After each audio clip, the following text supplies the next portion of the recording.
Okay, so we are down here. This is Voices from the Streets. We're just chatting with some of our folks who live out here on the streets, and some smart folks. Today I have with me Moses. Now this gent here, he brightens my day every time I see him. This is a great guy. So Moses, you're actually from Africa. Yeah, I'm from Kenya, man. Yeah. Born in Kenya, raised in Britain, and I came here 14 years ago as an international foreign exchange student. Pharmacy major. So those years, 2015, I graduated. No, I graduated 2014.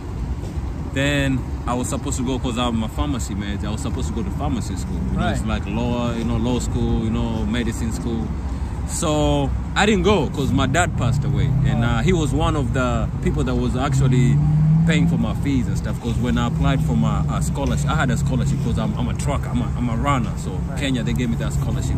So, and other stuff like books and extra stuff, curriculum, all that, he was paying for it. So I graduated, got my degree, but I didn't actually go to pharmacy school. What you need to be able to use the Yes, because it's different. Like if you in America, it's different than being in Africa or any other country. When you get done, like pharmacy, you just go straight to work. But America, with all the medicine come from here, so it kind of like they made it like you gotta have extra another 3 years of education, so you have to go to pharmacy school. They always trying to make it hard on us. Yeah, so if I was in another country, I could have been at work working as a pharmacist. But right now here, I can only do internship or pharmacy assistant, stuff like that. But I can't be a pharmacist. So when your dad passed away, were you kind of just stuck here, or what happened? I kind of life started being hard because the financial help he was giving me, I couldn't get it. So I started actually working, just started doing stuff, learning new stuff, that's how. And actually after graduating, I was in northwestern Oklahoma. So I transferred to UTM, UT Martin. And that's how when stuff started going wrong. So I graduated, and UTM is in Martin, Tennessee, which is like 3 hours from here. And it's a small town. So I had to move to Nashville just to kind of come out and find something to do and actually make money and, be myself. And that's why I ended up in Nashville. So the first time when I came, I had money, but I didn't know at the time, 2012, in Nashville, the booming had started. Rent was high, hotels were high. So I was new, didn't know. Got a hotel, if you know Stadium Inn. I went to Stadium Inn, so I was paying $800 a month. But I didn't have a good job. All I did was sit, look around, walk around downtown, and by 2-3 months I was broke. So I ended up being homeless. So when you live right at the Stadium Inn, there's TA, then the truck stop.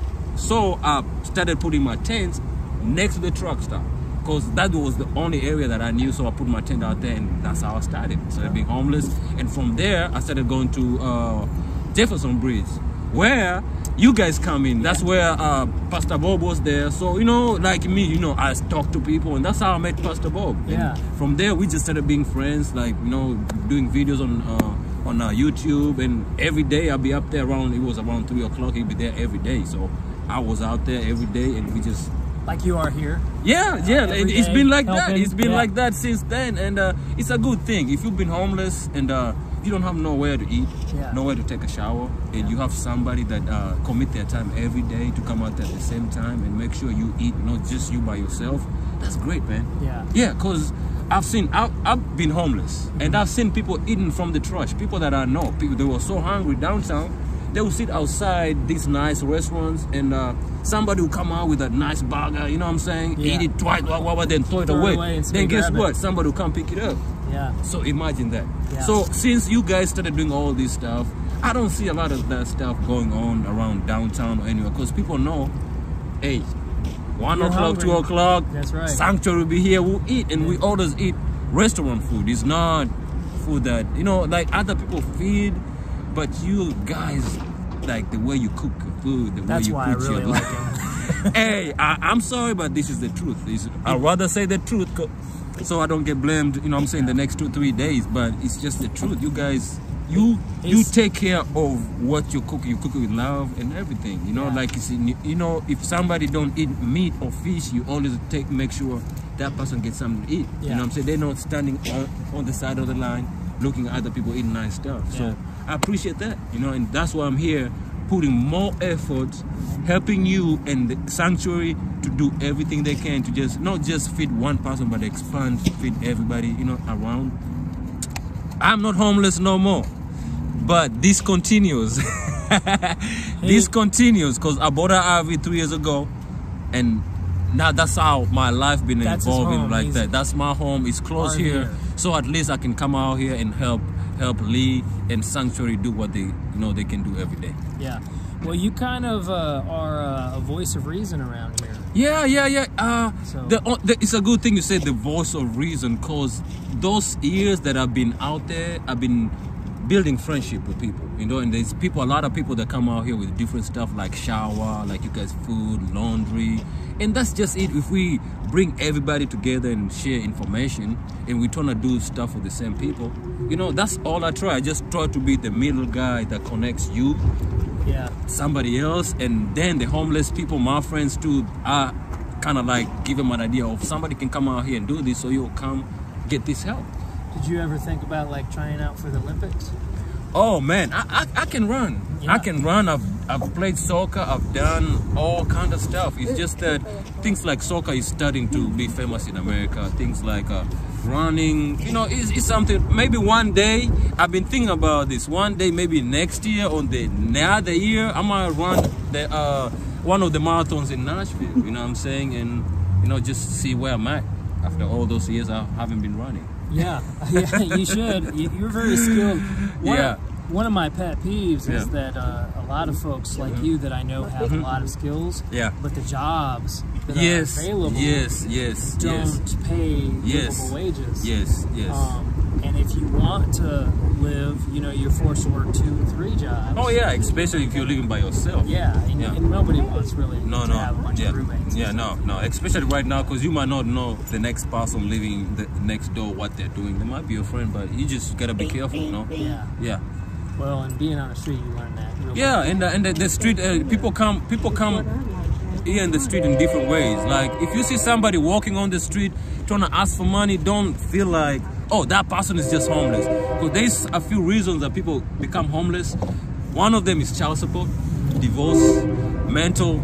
You know, if somebody's crazy and they just walk away from their home. And another thing is maybe they just want to come to Nashville to have a better life. But when you come like me, I just came out here to have a good job, and you know what I'm saying, just have something on my own where I don't have to ask. And that's a lot of stuff that happening out here. So you can come out here and get a job.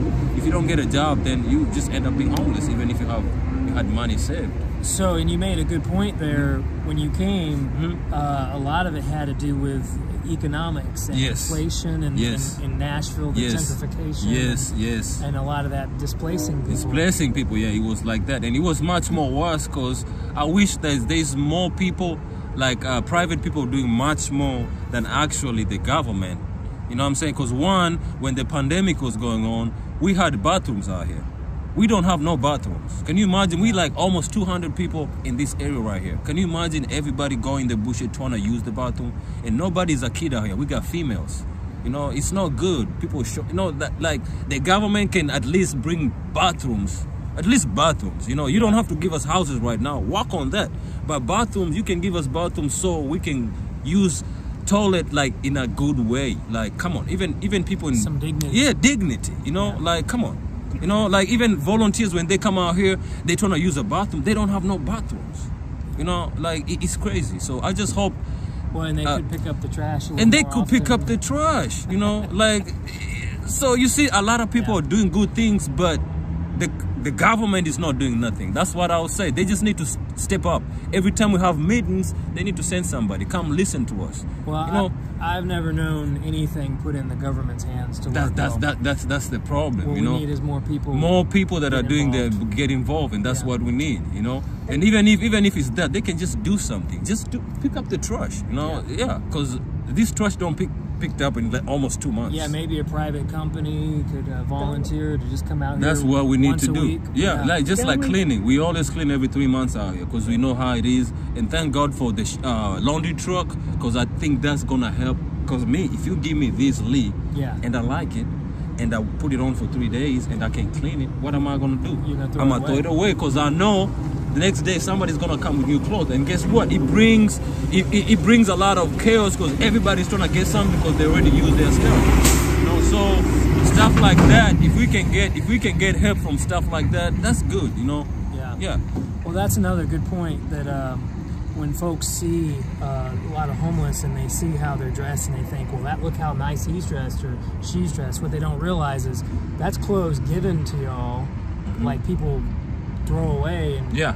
we bring them down or we get them or other people get them and they just, we pass them out. But Yes. they don't last long. They don't last long because they're already used. They're not new. Right. Yeah, they're not new. So it depends if you're getting new stuff or used stuff. But all of But them even help then, out. if you can't wash them and you're wearing them for several Even in days, you, yeah, you're gonna yeah. throw them away. That's why we got a lot of trash around because people throw their clothes away. You know, they don't want to keep it. But me, if I had somebody coming, like right now, we got the ladies that do laundry every Friday. They come do laundry. You keep your stuff, you wear it. And when that helps, when somebody else is coming out here giving clothes, you don't see a lot of people trying to get stuff for tomorrow because you already got stuff already up. So it helps a lot of people.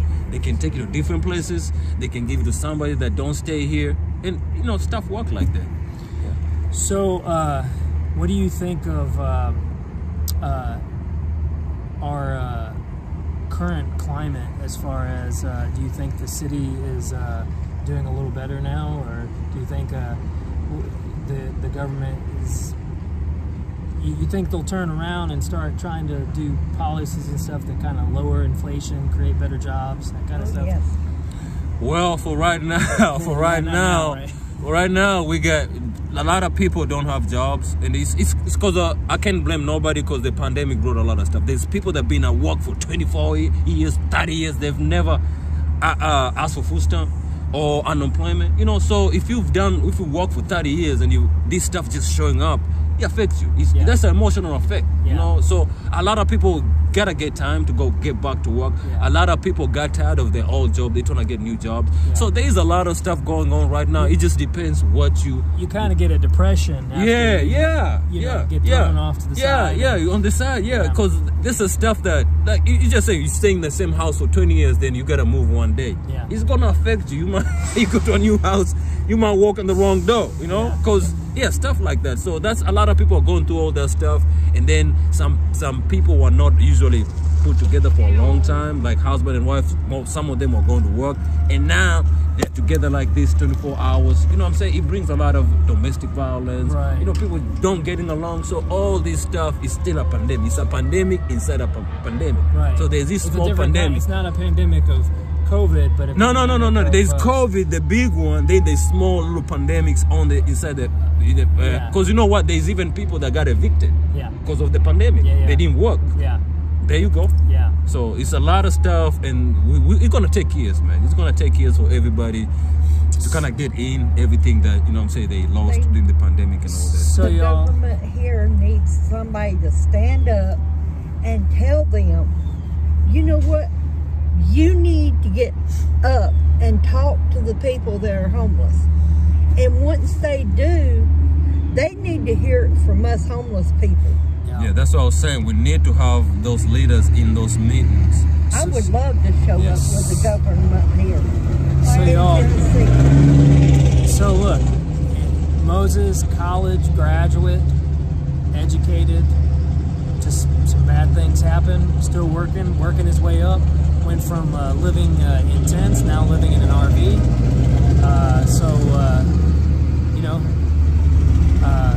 Just goes to show you can't always judge.